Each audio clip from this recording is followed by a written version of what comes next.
ಅಂದು ಮೋದಿ ಹೇಳಿದ ಮಾತು ನಿಜವಾಯ್ತಾ? ಸೋನಿಯಾರವರು ರಾಯ್‌ಬರೇಲಿಯಿಂದ ಬಿಟ್ಟು ಬೇರೆ ಕಡೆ ನಿಲ್ತಾರಾ ಎನ್ನುವಂತಹ ಮಾತು ಇದೀಗ ಸತ್ಯವಾಗ್ತಿದೆಯಾ ಎನ್ನುವಂತಹ ಮಾತುಗಳು ಈಗ ಎಲ್ಲೆಡೆ ಚರ್ಚೆಯಾಗ್ತಿದೆ. ಯಾಕಂದ್ರೆ ಸ್ನೇಹಿತರೆ, ಇದೀಗ ಸೋನಿಯಾ ಗಾಂಧಿಯವರು ರಾಯ್‌ಬರೇಲಿಯನ್ನ ಬಿಟ್ಟು ಮತ್ತೊಂದು ಕಡೆ ನಿಲ್ಲುವಂತಹ ಯೋಚನೆಯನ್ನ ಮಾಡ್ತಿದ್ದಾರಾ?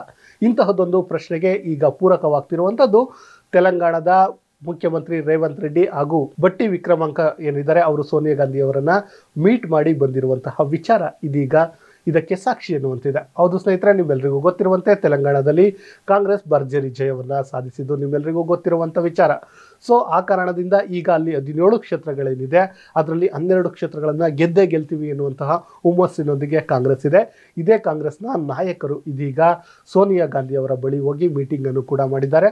ಸತತ ಅರ್ಧ ಗಂಟೆಗಳ ಕಾಲ ಸೋನಿಯಾ ಗಾಂಧಿ ಅವರೊಂದಿಗೆ ಚರ್ಚೆಯನ್ನ ಮಾಡಿರುವಂತಹ ಮುಖ್ಯಮಂತ್ರಿಗಳು ಇದೀಗ ತೆಲಂಗಾಣಕ್ಕೆ ವಾಪಸ್ ಬಂದಿದ್ದಾರೆ. ಈ ಬಂದ ಬಳಿಕ ಕೆಲವೊಂದು ವಿಷಯಗಳು ಹರಿದಾಡ್ತಿವೆ.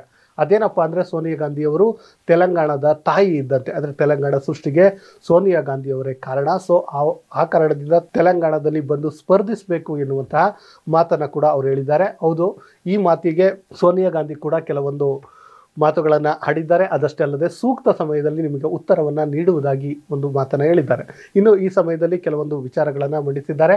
ಮೊದಲಿಗೆ ಏನು ಶಕ್ತಿ ಅಂದರೆ ಮಹಿಳೆಯರಿಗೂ ಉಚಿತ ಪ್ರಯಾಣ ಏನಿದೆ ಅದರಲ್ಲಿ ಸುಮಾರು 15 ಕೋಟಿ ಟಿಕೆಟ್ಗಳು 0 ಟಿಕೆಟ್ಗಳು ಹೋಗಿವೆ. ಆ ಕಾರಣದಿಂದ ಅದೊಂದು ರೀತಿ ಯಶಸ್ಸನ್ನು ಸಾಧಿಸಿದೆ. ಸೊ ಅದೇ ರೀತಿ ಇನ್ನುಳಿದಂತಹ ಗ್ಯಾರಂಟಿಗಳನ್ನು ನಾವು ಜಾರಿಗೆ ತರ್ತೀವಿ ಎನ್ನುವಂಥ ಮಾತನ್ನು ಹೇಳಿದ್ದಾರೆ. ಆ ಕಾರಣದಿಂದ ನೀವು ನಿಂತಿದ್ದೆ ಆದರೆ ತೆಲಂಗಾಣದಲ್ಲಿ ಒಂದು ರೀತಿ ಕಾಂಗ್ರೆಸ್ಗೆ ಬಲ ಸಿಗುತ್ತೆ ಎನ್ನುವಂಥ ಮಾತುಗಳನ್ನು ಹೇಳಿದ್ದಾರೆ. ಇನ್ನು ಸೋನಿಯಾ ಗಾಂಧಿ ಕೂಡ ಈ ಬಗ್ಗೆ ಚಿಂತನೆಯನ್ನು ಮಾಡಿದ್ದಾರೆ ಎನ್ನಲಾಗ್ತಿದೆ. ಅಂದರೆ ರಾಯ್‌ಬರೇಲಿಯಲ್ಲಿ ಸೋನಿಯಾ ಗಾಂಧಿ ಅವರಿಗೆ ಹಿನ್ನಡೆ ಉಂಟಾಗುವ ಸಾಧ್ಯತೆ ಇದ್ದು ದಕ್ಷಿಣದಲ್ಲಿಯೇ ಎಲ್ಲಾದರೂ ಒಂದು ಕಡೆ ಸ್ಪರ್ಧಿಸಬೇಕು. ಅದರಲ್ಲೂ ಕೂಡ ಕರ್ನಾಟಕದಲ್ಲಿ ಕಾಂಗ್ರೆಸ್ ಬಲಿಷ್ಠವಾಗಿದೆ, ತೆಲಂಗಾಣದಲ್ಲಿ ಕಾಂಗ್ರೆಸ್ ಬಲಿಷ್ಠವಾಗಿರುವ ಕಾರಣ ಈ ಎರಡೂ ರಾಜ್ಯಗಳಲ್ಲಿ ಎಲ್ಲಾದರೂ ಒಂದು ಕಡೆ ಸೇರಬೇಕು ಎನ್ನುವಂಥ ಅಥವಾ ನಿಲ್ಲಬೇಕು ಎನ್ನುವಂತಹ ಮಾತುಗಳು ಕೇಳಿ ಬರ್ತಿವೆ. ಆದರೆ ಇಲ್ಲಿ ಒಂದು ಎದುರಾಗಿರುವಂತಹ ಒಂದು ವಿಚಾರ ಏನಪ್ಪಾ ಅಂದರೆ, ಸೋನಿಯಾ ಗಾಂಧಿ ಅವರು ದಕ್ಷಿಣಕ್ಕೆ ಬಂದರೆ ಉತ್ತರ ಭಾರತಕ್ಕೆ ಕಾಂಗ್ರೆಸ್ ಕಥೆ ಏನು ಎನ್ನುವಂಥದ್ದು.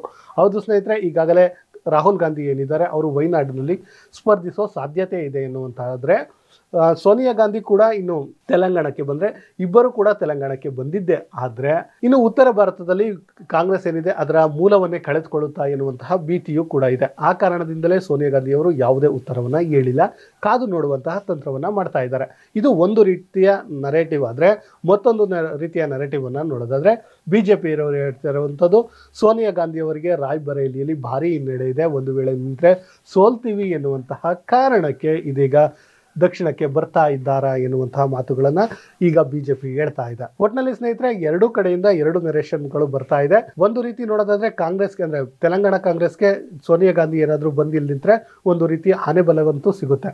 ಆದರೆ ಅಲ್ಲಿಂದ ಅಂದರೆ ಉತ್ತರ ಭಾರತದಿಂದ ಇಲ್ಲಿಗೆ ಬಂದರೆ ಉತ್ತರ ಭಾರತದಲ್ಲಿ ಕಾಂಗ್ರೆಸ್ಗೆ ಮೂಲ ನೆಲೆಯೇ ಇಲ್ಲದಂತೆ ಆಗುವಂಥದ್ದು ಕೂಡ ಸಾಧ್ಯತೆ ಇದೆ. ಆ ಕಾರಣದಿಂದ ಎರಡೂ ಕ್ಷೇತ್ರದಿಂದ ರಾಯ್‌ಬರೇಲಿ ಇರಬಹುದು, ಇಲ್ಲ ತೆಲಂಗಾಣದ ಯಾವುದಾದ್ರೂ ಒಂದು ಕ್ಷೇತ್ರದಿಂದ ನಿಲ್ಲುವಂತಹ ಕೆಲಸವನ್ನು ಏನಾದರೂ ಸೋನಿಯಾ ಗಾಂಧಿ ಅವರು ಮಾಡ್ತಾರಾ ಗೊತ್ತಿಲ್ಲ. ಆದರೆ ಈ ಬಗ್ಗೆ ಕೆಲವೊಂದು ಚರ್ಚೆಗಳಂತೂ ಆಗ್ತಲೇ ಇದೆ. ಇನ್ನು ಸ್ನೇಹಿತರೆ, ಹಾಗಂತ ತೆಲಂಗಾಣ ಕೇವಲ ಮುಖ್ಯಮಂತ್ರಿ ಉಪಮುಖ್ಯಮಂತ್ರಿಗಳ ತೀರ್ಮಾನವ ಅಂದ್ರೆ ಖಂಡಿತವಾಗಿಲ್ಲ. ಇಡೀ ಕಾಂಗ್ರೆಸ್ ಒಂದು ರೀತಿಯ ಸಭೆಯನ್ನು ಮಾಡಿ ಇಂತಹದ್ದೊಂದು ತೀರ್ಮಾನವನ್ನು ತೆಗೆದುಕೊಂಡಿದ್ದಾರೆ. ಸೊ ಆ ಕಾರಣದಿಂದ ಅವರು ಹೋಗಿ ಡೆಲ್ಲಿಗೆ ಹೋಗಿ ಅವರನ್ನು ಮಾತನಾಡಿಸಿ ಅವರನ್ನು ಕರೆದುಕೊಂಡು ಬರುವಂತಹ ಕೆಲಸವನ್ನು ಮಾಡಿದ್ದಾರೆ. ಆದರೆ ಇದಕ್ಕೆ ಸೂಕ್ತವಾದ ಉತ್ತರವನ್ನು ಇನ್ನೂ ಸೋನಿಯಾ ಗಾಂಧಿ ಅವರು ನೀಡಿಲ್ಲ.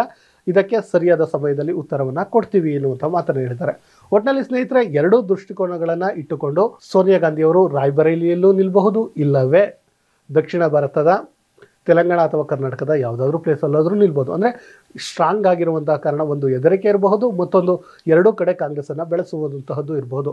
ಆದರೆ ಇದಕ್ಕೆ ಇನ್ನೂ ಉತ್ತರ ಸಿಕ್ಕಿಲ್ಲ. ಇದೆಲ್ಲದಕ್ಕೂ ಕಾಲವೇ ಉತ್ತರ ಕೊಡುತ್ತೆ. ಇಂತಹದ್ದೇ ಸುದ್ದಿಗಾಗಿ ಸದಾ ನೋಡ್ತಾ ಇರಿ ಲೈನ್ ಟಿವಿ ಕನ್ನಡ.